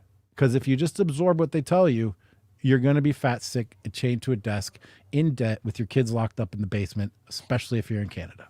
Okay, but Jack, so here's my question. First of all, Courtney, I forgot her last name already. Courtney wants to know if you're going to open a liminal program for women. And it's sort of in the same vein of a question. I like the clarification of the specificity you're giving. That this sounds like, a lot like Jordan Peterson's 12 rules. It sounds like very good lessons for anybody to learn, and I suspect they can get all these same principles on your podcast, regardless of whether or not they're members of the liminal order by virtue of them not being men. The question is this: my immediate fear and reflex always goes to people getting the wrong impression of when you say fight for call to action, et cetera, et cetera. What's the assurance? What is the underlying principle that this is all done in a manner that, in the lawful manner, that nobody takes the wrong message from this? When you say call to action, defend what it means to defend the values that are near and dear to you. All right. First of all, no, I will never start a women's liminal order. Why? The values are masculinity and brotherhood. 2, there's not a women's liminal order. You know why? No offense. That's just not how women work. Why not? Build it. Go for it. 100%. Go build it. The liminal order is a manifestation of masculine energy. We built, we provide, we protect, we instruct, we master. This is just our energy, and it's manifested inside the liminal order. Now, I want to push back on your question. Why do I have to tell you that I'm not going to do something illegal and terrible? Why is that your assumption, friend? Well, it's not an assumption. And this is no, it was baked into the question. And admittedly, it is. It's something that I struggle with. It's something where when you have people following you, and one uses rhetoric that could be influencing to some but inciting to others, the question is, whether or not you feel any responsibility for people who are following you strictly, who might get the wrong impression. Sure. Or just bottom line.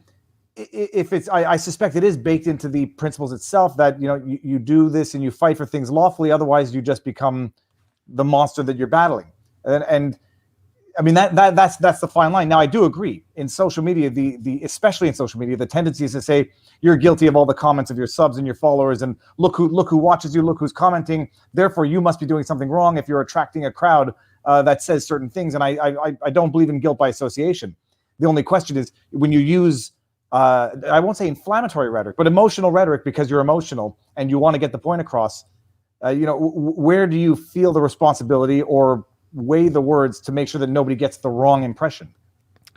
I understand what you're getting at. You're fishing, though. I've never said anything inflammatory, call to action that was anything illegal. I know. That was anything illegal. So we've been very clear from the beginning. A, we're not the effing Proud Boys, and we never will be. Okay. B, we'll never make any public display of force. We don't go to protests. We don't fly flags. We don't provide security for people. We're not a militia. We're not any of that stuff. Clear as day, written in the literature. And if you follow me on Twitter, you know that I am vehement about that. And I shame and shun all that other stuff. We are Gandhi, bro. We are be the change. We're being the change we want to see in the world today. We are starting with ourselves. And we're taking care of our family. We're taking care of our community. And for those of us inside the liminal order that can do that, and then some of us are trying to take care of the nation as well. And all I'm doing is providing a venue by which men can commune together to take the benefit of community. Science shows very clearly that community makes you happier, healthier, and wealthier. Yeah. And you see it all through history. And in that capacity, so, I mean, you've done a good job of creating a liminal order that focuses on its truest objectives, that avoids some of the pitfalls that some of us had warned oath keepers of risk if certain things went a certain way. The people that do American contingency have tried to make sure they don't get caught up in that, but they've been, but it's difficult. It's if you don't create the rules that you create, and of course it's a liminal order, you got to have some rules. But if you don't create those rules, some of us told Gavin this was going to be a problem 4 years ago of how Proud Boys was going to be attacked, and he seemed a little strangely naive for Gavin McInnes. For those people who don't know, the day one, it's who Antifa dreams about, and this is probably a good bridge. You've done a lot of grassroots street journalistic coverage of Antifa, the DC protests, the insanity that took place. I remember we talked about it last year. Yeah. Could you go into some of the? One, congratulations to making sure liminal order cannot be misused or miscaricatured by the press and the public by creating these and it's advice for those people who want to create comparable organizations. Look at what Jack has done to avoid the problems that Oath Keepers have run into, that Proud Boys ultimately ran into, so on and so forth. But could you talk about your Antifa grassroots, right? Witnessing the insanity of like 1968 come back, but with less justification than 1968. Man, last summer was crazy, dude. And it's looking like it's going to be about the same thing. Minneapolis is about ready. It's a tinderbox. And if you've been keeping up with the case, all I know is I got a shadow of a doubt. Maybe someone else on the jury will. All it takes is one, right? So what happened this last summer, in May when the Floyd stuff kicked off, I just went downtown to see what was happening in my city. And I ended up in the middle of a freaking riot filled with arson and assaults and property destruction. I watched people try to burn down buildings. I watched buildings go up in smoke. And when I say watched, I'm like, people are throwing rocks over my head at buildings. I'm literally get shot by rubber bullets from the riot police right on live stream. Luckily, I had a big mask on, they had my beard, but the bullet went right here.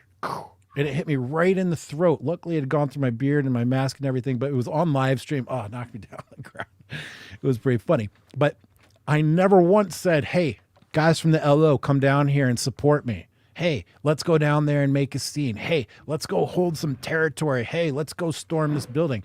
No, that's stupid, man. That's stupid. We're deliberately trying to get out of the limelight, out of the spotlight. That is why we've built a completely separate and secure communications network. There's no way that there's no chance that Google or YouTube or Twitter or anybody can interfere with any of that. And I am the avatar. I am the representative. I'm the one that goes out in public. Have you ever seen anybody on Twitter saying I'm a member of the Liminal Order? Nope. And we have 500 guys. 500 guys. And they're all active on social media. And you know a lot of them, Craig. And no one ever talks about it. I am the one that out here to take the lightning, to take the heat. I go down into the riots. I show the world what's happening with, no action, no activism. What am I going to do? I'm one man. I got assaulted. I got attacked. I got surrounded by 30 people at one point. It was me and like 30 people, and they had me cornered, and I just kept backing up and backing up and backing up, and I got backed up right into the police line. I didn't even know it, and I got like a riot shield in my back, and it's just me with all these people. And right before it just went, one of the cops like reached through and grabbed me by the belt and just yanked me back, and like all of a sudden I was like, whoa, I was about ready to get assaulted by 30 people, and now I'm like behind the riot wall. So like I've been in the middle. I've seen it all. This is not speculation on my part. I have been there with the tear gas. I've had flashbangs go off right over my head. I've stood there while hordes of people destroyed buildings, looted. I was standing 10 feet away from people just looting stores and setting buildings on fire. So when I talk about the riots, I am not speculating, and I'm not looking at any other news source. I'm not reading an article and saying this is what happened. I was there. And in fact, my reporting was one of the most and only honest reporting of the events that went on in DC, because none of it was picked up. None of it. And even my friends, my local friends, they had no idea. And people were like, oh, the Proud Boys are going to come. They're going to destroy the city. I'm like, hello? All of the buildings are boarded up because Black Lives Matter has been blowing up the city for 3 months. And they're like, oh, that's not right. That's not right. Like, no, but I was there. And they're like, no, you weren't. So people have an inability to process facts that go counter to their narrative, right? That's a great example. I know this one guy, entrepreneur, owns a huge company, made a ton of money, great guy, Army Ranger, marathon runner, all these things you would think he'd be totally sane. He's too busy working. He reads the news. He gets the narrative. All of a sudden, it's just the Proud Boys and white supremacists that have been blowing up the city for 6 months. He doesn't have the time or energy to fight it. And so then I say that, and he's like, no, you're wrong. And then blocks me on Facebook, So like, that's what happens. It's like you present facts to people, and then it just doesn't drive with the narrative because their ego invested in the narrative, because they decided I'm going to accept this narrative subconsciously, and now they're attached to it. So they have to defend it, even if they don't even know if it's true or not. It's the Mark Twain, easier to fool people than it is to convince them they've been fooled. And one thing I did like from the book was the specific attempts to dissociate yourself from Spencer. What's his first name? Richard Spencer. So now, incidentally, I know nothing of Richard Spencer except for what I've heard other people say. I know nothing, but I know what they say. And so in the book, you're saying like we're going out of our way to show what we are not, in an attempt to show what we are, which is principled and tolerant, but tolerant in our principles. So hold on. I have forgotten about that whole story. So much has happened since then. Even that is the irony. I don't even know if this is what that word means anymore. That's the weird coinky-dink weirdness about what happened with that event about me getting doxxed. You know why? Because they used a picture where I happened to have been in the same location as Richard Spencer. And they're like, because I was just covering an Antifa alt-right confrontation after the Syrian missile strikes in the first year of Trump's presidency. And someone took a picture, a friend of mine took a picture. I had posted it to Facebook, and then they used that to say, I'm an associate of Richard Spencer. Okay. Now, let's go back to the deplorable. Okay. January 2017, Richard Spencer was banned from the deplorable. Why? Because Mike Cernovich and Jack Posobiec and Jeff Giese and the other people who were involved in planning it, they didn't want anything to do with that guy. We didn't want anything to do with that guy. He comes to the after party unannounced, and it was late, and we were partying, and I was like, what the F are you doing here? Get out of here. Get out of here. Get out of here. And like, we just kind of went at it, and like, we were about ready to go. Like, it was on. It was go time. And then boom, everybody jumped in, and that was the end of it. So the fact that they tried to paint me as an alt-right Nazi, even though I had literally gone out of my way, I've written articles about it, written essays about it. All of my associates pushed them away, shunned them away.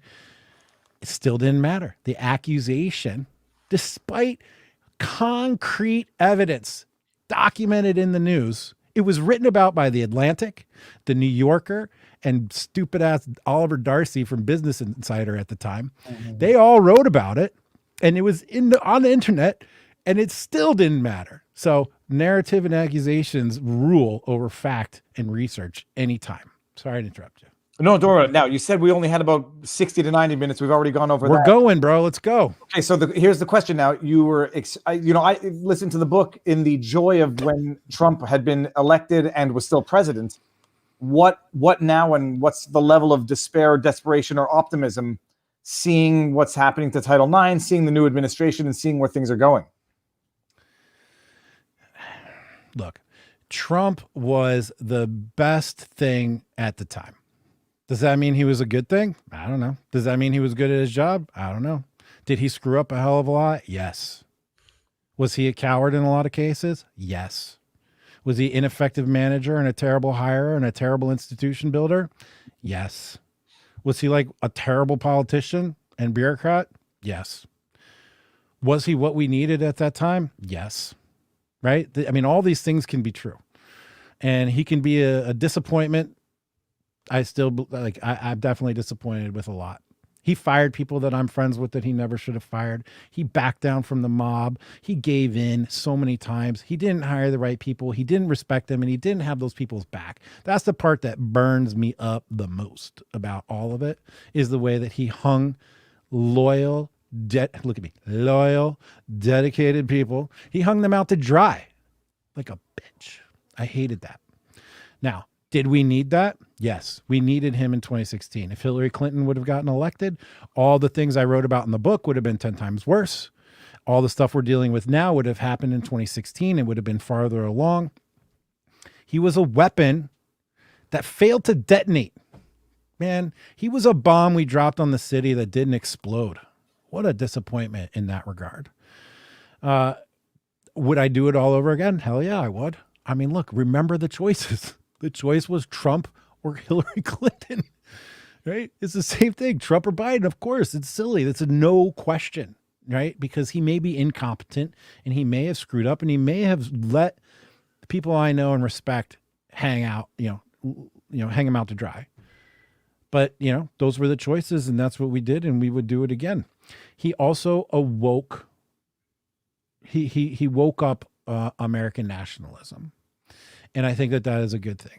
I think that's a good thing. We need something to unite us as a nation. And if we don't have it, if we don't have a race, remember, we were 90% white up until 1965. If we don't have a race to unite us, like, European countries and other countries around the world, common blood and heritage and history, if we don't have that, then we have to at least have nationalism, a civic nationalism of some kind. Because if we don't have that, then why the hell are we all here? We're all just here just to get our thing and screw everybody else. Because what would unite us? Blood, race, ideology, nationalism, patriotism? I don't know. He awoke an American nationalism and an American, I think, spirituality in the heartland, a reawakening of American spirituality, as ironic as that is for Donald Trump. But which was a benefit. It was a good thing. And I hope that we can continue to build on that energy. And he certainly red-pilled a bunch of people. And we've seen, there you go. He red-pilled Americans on the reality of the deep state, no doubt. He also red-pilled Americans, a lot of them, on the media, right? And he also helped influence some think tanks and organizations out there to be a little bit more aware of some of the more pertinent issues. Claremont comes to mind. And so was it a net benefit? I mean, I would do it again, 100%. I don't want him to run in 2024. I want someone else. I want Trump 2.0, the guy that understands you have to build institutions, you have to staff the bureaucracy, because those are the people that are going to be there after you leave. When Obama came to town in 2008 in D.C., prior to that, it was cowboy hats and steakhouses in D.C., okay? Because the Bush and Texas people, they took over the town. As soon as Obama got here, steakhouses closed, cowboy hats were gone, millions of people poured into the city. They populated all the NGOs, they populated all the group houses and the staffers, and they never left, man. Obama transformed Washington, D.C. because he was smart in this regard about institution building. Trump destroyed institutions, didn't build a single thing. The tenor and the tone of the town didn't change at all. There was no cultural shift that would have been evident by the mass of people that he should have brought into the city to take over, or to even build think tanks or other just of the satellite institutions that should go around a political movement. He didn't do any of that. He didn't lead anyone there. And that's because he was flawed, right? Because people hate him, because there's so many things about him that you could point to and be like, that's not good. Well, despite his life being a builder, he is politically a burner. His great skill is to clear the landscape. His great skill was not to build the new building and to build the new infrastructure. Yeah. And while maybe he could adjust late in life, that was improbable. And we witnessed 4 years where that wasn't going to be his strong point or his strength. I've told people, if you want you want Trumpism to succeed, you want the next version of Trump to be made real in the institutions of power, two books, with the historical template, Andrew Jackson, 1824, he loses. Other people came along to Jackson and pitched to him, here's how you build the infrastructure to make this last. And they built a political party that's still around today. I mean, the Democratic Party started because people around Andrew Jackson decided to institutionalize the Jacksonian revolt that led to the working man's parties of the 1830s and 1840s. And arguably, with obviously the notable exception of slavery, otherwise, it was the most economically democratized, culturally democratic society in the world, at least compared to the whole West. So he helped create that. And then there's the William Jennings Bryan example of somebody who just was a great speaker and it never became anything. It never translated. If anything, he did damage to it because he never transitioned into it. I tell him, if you want Trumpism, read Gramsci. Even though he's talking about something different, that slow walk through the institutions, that's why we have laws on the books and big corporations saying men are women, right now. This is an idea 5 years ago. People would have, it was still in the DSMV 5, that whole mindset. But the other credit I'll give Trump is he sort of validated masculinity to a certain degree. Yes. And he was sort of the beginning of this masculine pushback against the assault on men. He was unafraid. He also stylistically introduced a critical component that you talk about, which is the time for politeness. The time for curtsying to the people in power is over. And the very means of resistance in order to be successful for their ends must change in accord with that. And Trump blazed the path on that. So credit to him in that respect. 100%. And one of the main themes in the book is Trump as a masculine avatar for the pushback against this feminine, overreach. And I kept using that phrase in the book, feminist overreach. I would like to, I want to make that much more severe now, the feminist revolution, takeover, destruction of society, the maniacal destruction of our universe. This is the criticism you're going to face, is because when you criticize feminism in its form today, it lends to the idea that you think all problems are solved, or that there is nothing that requires what feminism was anymore, no problems to remedy, and you're gonna irk people, especially when they conflate current day, if you want to call it feminism, which seems to be trampling on women's rights, which is the irony, versus back in the day feminism. I think you might... I don't give two flying F's about those people. Those people are stuck with their heads up their ass, and they are trying to be victims, and they're worried about things that aren't real. I laid out all the facts around female circumstances, female empowerment, female earning, female health, female wealth. Women live longer, healthier. They're better educated. They make more money, and they're less sick. There's nothing that a woman can't do today.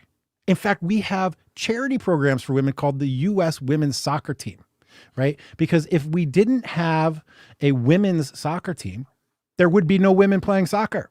We've constructed an entire framework to make it so that the slower, weaker, species, gender, can have an opportunity to perform. Okay. So everything that we do is to boost them. So if anybody wants to tell me that there is one circumstance of female oppression in America today, that's somebody I don't even need to talk to. Okay. And when you say that I'm going to be criticized by those people, bro, I could care less. My job now is not about convincing people. I'm collecting a tribe. Okay. I'm not trying to change anyone's mind out there. I'm trying to give people a framework that jives with their experience and their instincts and collect those people into a force. You're not going to convince someone whose entire identity is based around the idea that women are oppressed in America. It's just insane. Part of that, when you talk about building a force to sort of reconstruct people's own understanding of themselves and the world around them to be able to make meaningful change in their own communities and then in the larger community, is you've talked about getting back to sort of basic skills basic capabilities. I think it's wood carpentry, I think, is the latest thing you mentioned. Can you talk about that? Yeah, man. As a masculine energy is to build. Sovereignty is to be able to build, is to be able to live off the land, is to be able to live off the economic landscape, is to be able to just take care of yourself. And I have a vision for myself, and I'm making progress towards it. I will have acreage in the mountains. I'm making my way to there, and I will know how to, and I already do, but I will master this, fell a tree, mill a tree into lumber, and build the house that I want, right? And in the liminal order, we are building the builders. And we mean that in every capacity, whether it's sense making, whether it's actually carpentry. We have master carpenter teaching guys how to do it, whether it's financial sovereignty, whether it's info mining. I make this comparison today. The homesteader learns how to live off the land. They are resourceful. You can drop them anywhere. They're not going to starve. They're not going to freeze. They're not going to get eaten by an animal. And they can have a very nice life. Okay. Today, what we need is info homesteading. Okay. If you want to be an independent person in this world with ideas that don't jive up with the Leviathan, you're going to have to figure out how to make money outside of the system. You have to learn how to make money by mining the information hills. There is still gold out there in the info landscape. Learn how to be an info homesteader. Make your money in the information space. There's ways to do it. This is still the first inning of the internet. Even though it seems like the big players are all in place, I promise you guys, things are going to change still, right? Well, there's a lot of evolution to go here. The amazing thing is, agree or disagree with you, it is the one common theme among the survivors of public shaming is you survive when you don't care, when you stick to your beliefs, whether or not people go after you the way they have. And it's interesting. Not everyone has the courage to do it, but not everyone has had the experience that brought them to where you are. And I'm also realizing that this is out of Fight Club. I wanted to build a house when they're in the car going down the street and he lets go of the steering wheel. And you're also Jack, which is Jack's total lack of surprise. So this is two coincidences from Fight Club. We'll wind it down, but what's your next plan? Where are you going with this? And what are your aspirations for the future? Well, I have personal aspirations for the future to continue to enhance my own physical and personal sovereignty. Build the homestead, build the compound. That's coming. We're already making good progress on that. For the liminal order, we expect to expand. We have about 6,000 people on our email list right now. We let in about 50 guys a month. Every month it fills up. We just finished a 2-day, sort of opening. We plan to grow that to a couple thousand people here in the United States over the next 12 to 18 months. Then we plan to expand internationally. There are hundreds of millions of people around the world feeling exactly the same way we're feeling. Hey, man, you know this better than anybody. You think we got it bad in the United States? Try going to Canada. No, I wouldn't. Try going to England, right? It is worse. It is worse. Count Dankula served time. He told the funny story. Right. He's sitting around the jail cell, and everybody's in there for all these hardcore things, and he looks like a tough guy. And he's like, "Oh, I made a video," and they're like, "Yeah, you're lying. You must have done something really awful." But there he is, Scottish. The Scottish independence, the world of Braveheart, locking people up, and because he made a video. So, yes, the rest of the world is even in worse stead for most large parts of it. And then we're about to probably enter who knows what or where, whether it's Venezuela, whether it's Ethiopia, whether it's where it looks like Ukraine.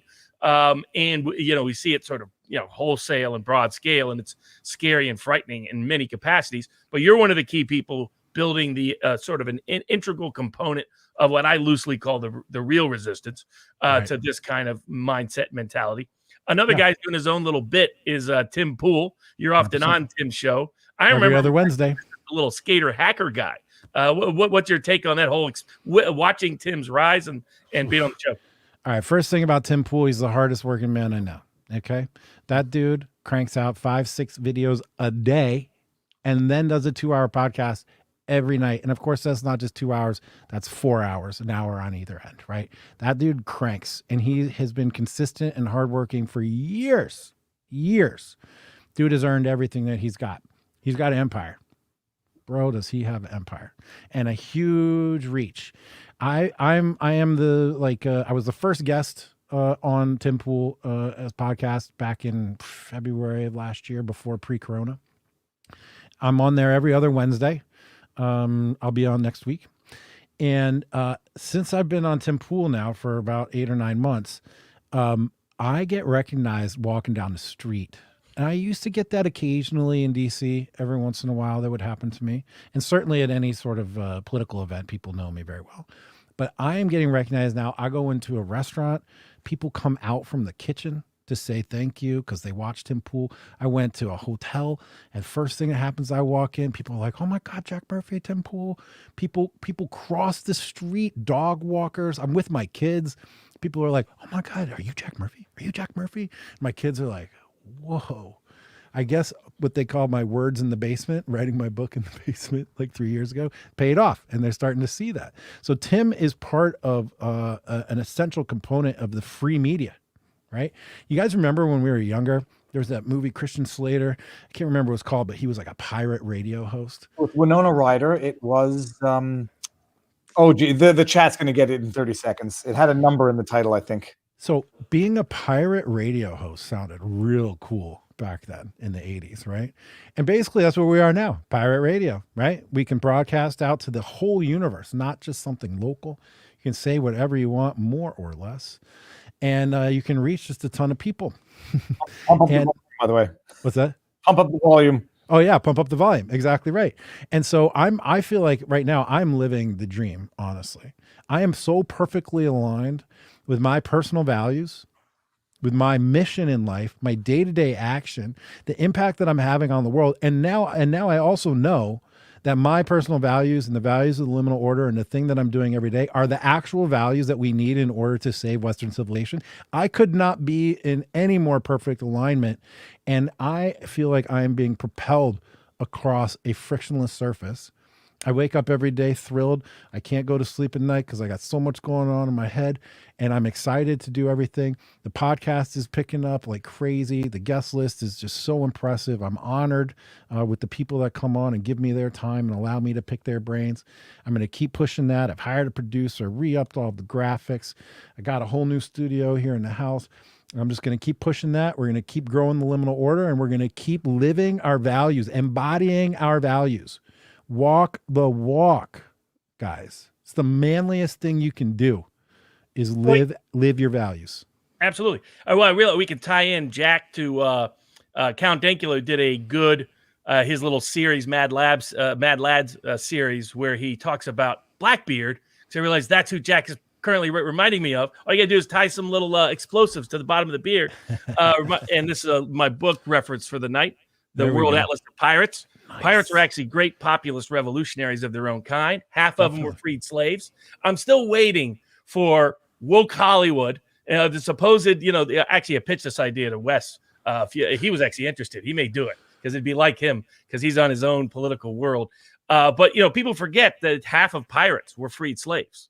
They don't realize that the first true sort of slave rebellion were in part the pirates. And they were uniting with working class whites who were mistreated on sailors that were notoriously mistreated. Many of them had been indentured onto ships originally, and they were taken from folks who didn't need it and given it to those who did.